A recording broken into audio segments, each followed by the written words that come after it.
Amaze Stories. I protected a billionaire for 7 years before discovering he murdered my wife to recruit me. By the time I learned the truth, I'd become exactly what he created me to be, and I had to choose between destroying him or becoming him. Before you dive into this dark folktale of wealth, betrayal, and impossible choices, know this: the most dangerous stories are the ones that ask what you would do. If this resonates, if you crave more modern legends about power, morality, and the secrets hidden behind billion-dollar empires, subscribe now and follow for stories that will haunt you long after you finish reading. Now, let me tell you how I discovered the monster I'd been protecting, and what it cost me to face him. They say every fortune begins with a single coin, but Vincent Marcellus's empire started with a single lie. I wouldn't learn that until much later, and when I did, it would destroy everything I thought I knew about loyalty, about justice, and about who I really was. My name is Dominic Reeves, and for 7 years I was the shadow at his shoulder, the wall between him and the world. But before that, I was just a broken man drowning in grief and debt, working hotel security for $15 an hour, wondering if I'd ever feel whole again. The invitation came on an autumn evening when the first cold wind of the season rattled the lobby windows. I was breaking up a fight between two drunk executives when Vincent appeared, standing in the marble entrance like a figure from a different century. Tailored charcoal suit that probably cost more than my car. Silver hair swept back from a face that could have been 50 or 70. Wealth has a way of freezing time. Eyes the color of old money, calculating your worth before you'd finished your greeting. He knew my name. He'd researched me. As we sat in the hotel bar, him with a 30-year scotch and me with water I was too nervous to drink, he laid out his offer with surgical precision.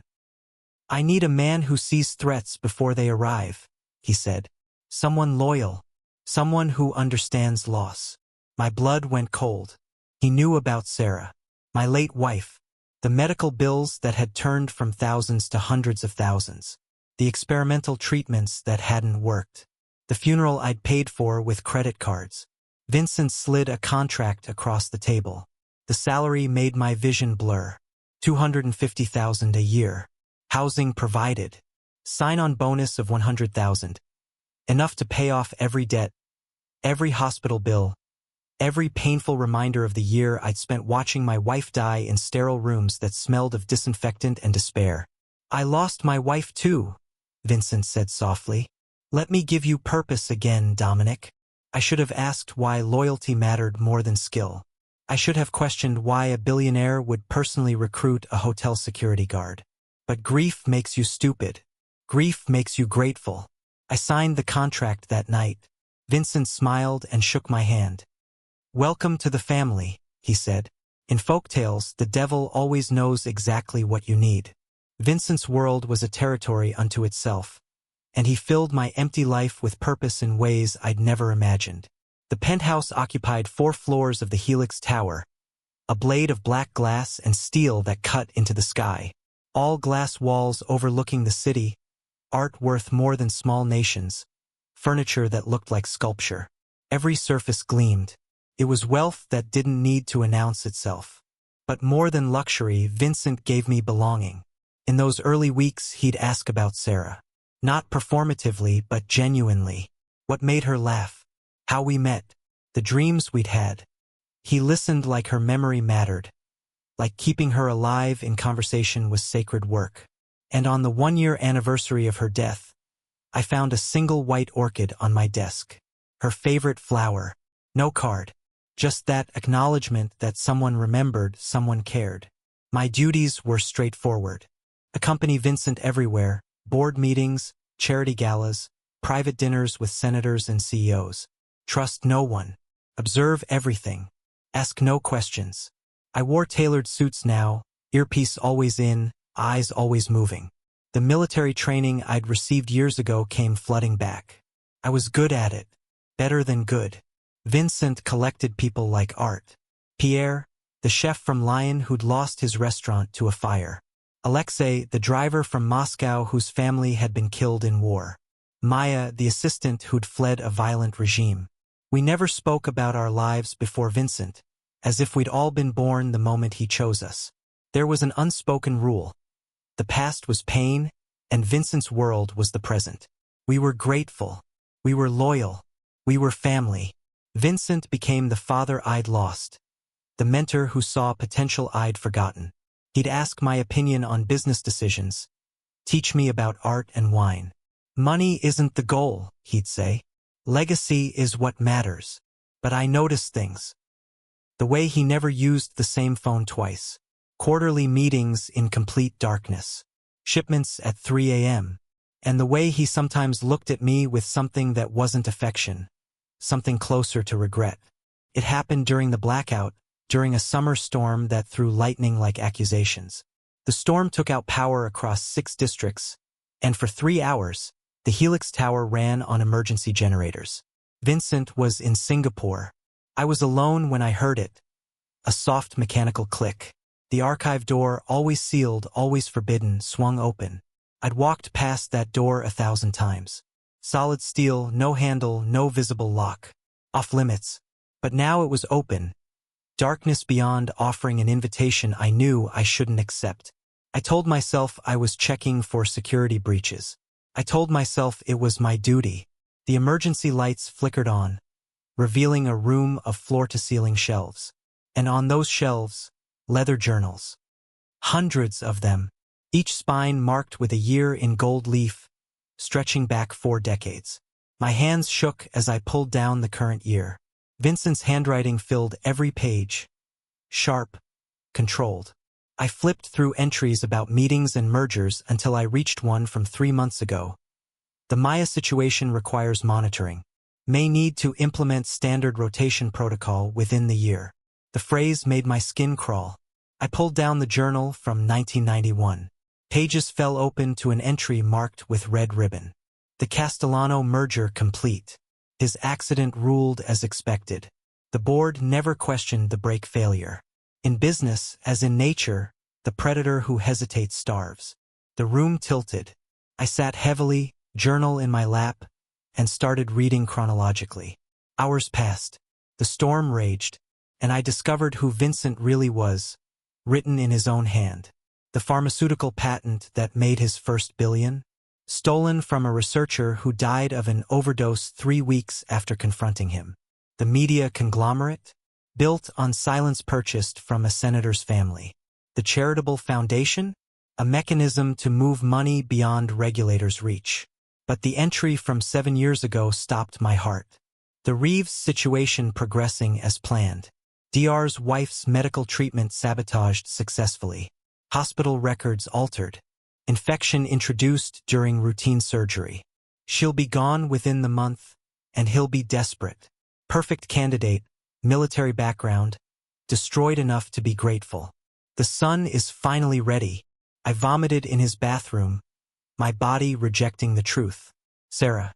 My Sarah, who'd been healthy until she wasn't. Who'd gone for routine surgery and come home with an infection that spread like wildfire. The complications, the sepsis, the organ failure, the review board that called it unfortunate but unavoidable. Vincent had killed her, murdered my wife to make me vulnerable enough to recruit. The grief I'd carried for 7 years, the guilt, the what-ifs, all orchestrated, all engineered. The debt that broke me, created deliberately. The desperation that made his offer irresistible, manufactured with surgical precision. Even the timing, right when I was at my lowest, when I would have signed anything. I tore through journals with shaking hands. Vincent hadn't just killed Sarah. He'd done it because he needed someone specific. Someone with military training. Someone morally upright. Someone thoroughly vetted because my late father had been Vincent's first partner. The journal from 1985 had an entire section on Richard Reeves. My father. The man who died of a heart attack when I was 19. Richard gave me an ultimatum today, Vincent had written. Come clean or he goes to the SEC alone. He doesn't understand that honor is a luxury only the weak can afford. The digoxin will mimic a heart attack perfectly. His son is at Berkeley studying criminal justice. Poetic. I'll keep tabs on the boy. He might be useful someday, once he's been properly shaped. Properly shaped. 23 years. Vincent had been watching me for 23 years, waiting for me to get trained, to fall in love, to build a life that could be destroyed. And when the time was right, he'd taken Sarah, killed her slowly, painfully, to create the perfect trauma, the perfect debt, the perfect desperation. Every kindness, every orchid, every surrogate father moment, all grooming. I wasn't his bodyguard. I was his trophy. The son of the man he'd murdered, loyal and grateful, protecting my family's killer. The journals revealed the full pattern. 7 previous bodyguards, all terminated. 12 assistants, 19 drivers, 34 staff over 40 years. Each recruited through tragedy. Vincent engineered. Pierre's restaurant fire? Commissioned. Alexei's family massacre? Funded through weapons deals. Maya's regime? Bankrolled. We weren't saved. We were hunted, broken, collected. A household of grateful slaves. I could have killed him. God knows I wanted to. I sat in his office for 3 days with his gun, waiting for him to return from Singapore, playing out scenarios with the clinical precision he'd taught me. A fall from the terrace. Poison in his scotch. An arranged accident. But I kept reading the journals and I found something worse than murder. The others. Not just staff he'd destroyed to recruit, but families. Collateral damage. The researcher whose patent Vincent stole had a daughter who'd spent her life believing her father killed himself out of shame. Senator Harrison's daughter who died at Vincent's party? Her mother drank herself to death. Her brother in prison for murdering the wrong man in revenge. My father's death devastated my mother, who died bitter without knowing he was murdered. The ripples of Vincent's actions spread like shock waves. Previous assistants. For missing, 2 dead in accidents. 3 with restraining orders, 1 suicide, 2 vanished from records entirely. Killing Vincent would damn them all to never knowing the truth. Their families would never have closure. The people currently in his web would never know they'd been targeted, would live grateful to the man who destroyed them first. Revenge is clean, simple, but it lets you avoid the harder question of what you do with truth once you have it. I spent those 3 days building something more complicated than murder. I photographed every page, compiled spreadsheets of victims, built a digital fortress around the information. Then I built the dead man's switch. Every week, I had to enter a code. If I missed a check-in, died, disappeared, or was incapacitated, the entire archive would release to journalists, FBI, SEC, international courts, and victim families. Everything would go public simultaneously, too widespread to contain. But I added one more element. A choice. I drafted a letter offering recipients an option. Prosecute with the evidence and watch the fortune disappear into legal fees, or accept restitution directly, funded by liquidating Vincent's empire. Vengeance or repair. I couldn't make that choice for them. Vincent had been right about one thing. I wasn't who I'd been 7 years ago. That Dominic would have trusted the system. This Dominic knew billionaires don't go to jail, that evidence disappears, that the powerful have 10,000 ways to escape. Vincent had trained me to think like him, to see the system clearly. Now I'd use everything he taught me against him. When Vincent returned, I was waiting in his office. I'd invited everyone, Pierre, Alexei, Maya, all 12 staff. They filed in confused. Vincent walked in last, saw us assembled, the open archive door, journals on his desk, the gun in the center. He looked at me, and something in his face shifted. Not surprise. Recognition. I know, he said before I could speak. I've been waiting for this day for 3 years. The room went silent. He walked calmly to his desk, pulled out a sealed envelope, set it next to the gun. You deserve to know, he said. All of you. Dominic found my journals. Everything I've done is documented. He turned to each person, confessing their tragedies like items on a checklist. Pierre's restaurant. He burned it. Alexei's family. He funded their killers. Maya's regime. He financed their surveillance. Each person's manufactured tragedy laid bare. Why tell us? Maya asked, voice breaking. Vincent sat, looking older than I'd ever seen him. Because I'm dying, he said simply. Pancreatic cancer. For months, maybe 6. He opened the envelope, pulled out a legal document. This is my full confession, signed and notarized. It's yours now, Dominic. The evidence, the confession, the choice. He looked at me with something like respect or resignation. I destroyed you to build my empire. Your tragedies are my foundation. And my empire is all I'll leave behind, unless you choose differently. He stood, walked to the window. You can prosecute me. Send me to trial, though I'll be dead before it concludes. My assets will be frozen, fought over. The fortune will vanish. You'll have justice, but victims get nothing. Or you can take what I built from your pain and rebuild others. The proposal was stunning. Liquidate his empire quietly. Set up foundations, reparations programs. Track down every victim and provide restitution. Turn his monument of cruelty into a legacy of repair. I can't undo what I did, he said. All I can do is give you the power to decide what horror becomes. His eyes found mine. I murdered your father. I killed your wife. And now I'm offering you the choice I spent 40 years refusing.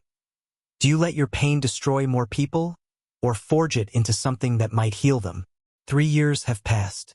Vincent died quietly in Vermont, cancer taking him over 18 months. I sat with him most days, making him remember every name, every face, every life. Some days he was remorseful, others defiant. Near the end, morphed with morphine, he called me Richard and apologized. I never forgave him. Some call it mercy. I call it the longest execution ever carried out. His fortune is now managed by a foundation run by his victims, the Restoration Fund. Its mission statement is brutally honest. Repairing damage caused by Vincent Marcellus. Every grant includes detailed explanation of which crime funded it. We don't let him be remembered as a philanthropist. Pierre oversees culinary schools for at-risk youth, named after his destroyed restaurant. Alexei runs refugee resettlement programs. Maya funds legal defense for those fleeing regimes and exposes tech companies that enable dictators. The foundation's website has every journal entry uploaded, searchable with annotations. It's been used in 17 prosecutions.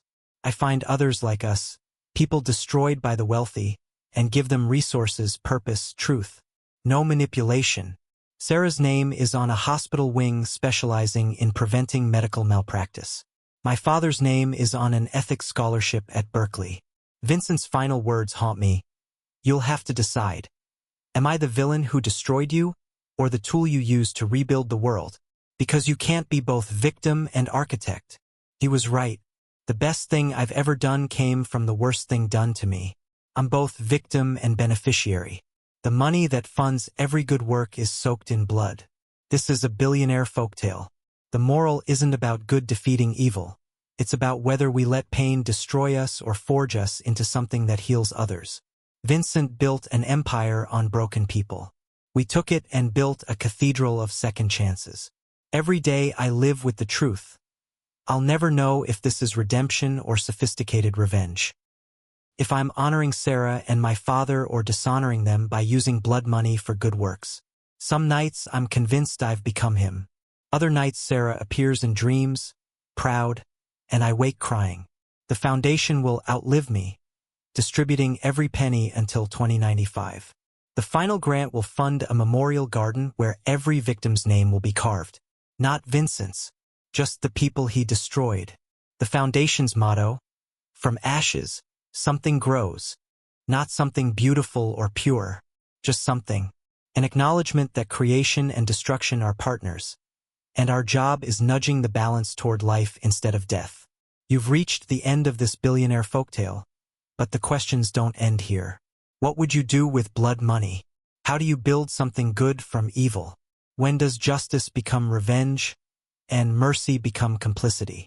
If this story made you think, made you uncomfortable, made you question the systems we live in, subscribe and follow for more modern folktales exploring the dark corners of wealth, power, and impossible choices. The most important stories aren't ones with easy answers. They're the ones that force us to sit with hard questions. What's your answer?